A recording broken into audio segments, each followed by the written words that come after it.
one. Here is mine.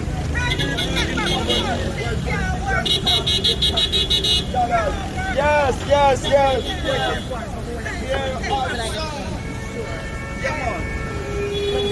mine.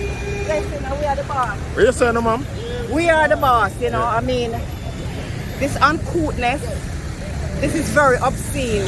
It is not that we are saying we are against. Nothing that if somebody is due increase.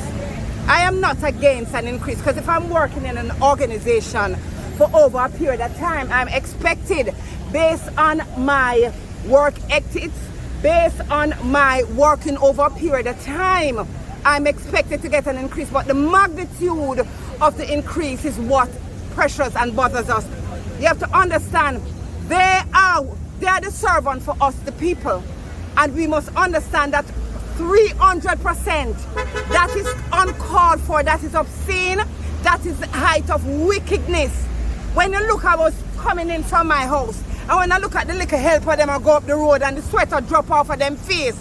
And you're talking about when you look at the teachers, when you look at the civil servants, the nurses and the doctors, is it 20%? Yeah. 13 and 20%. And 13 and 20% and the teachers and 20%. Come on. If the whole of Jamaica, the whole 14 parishes should come together and shut down the entire country and send a message to this uncaring government. Can I give you a name? I'm Jackie. With you, man. Jackie.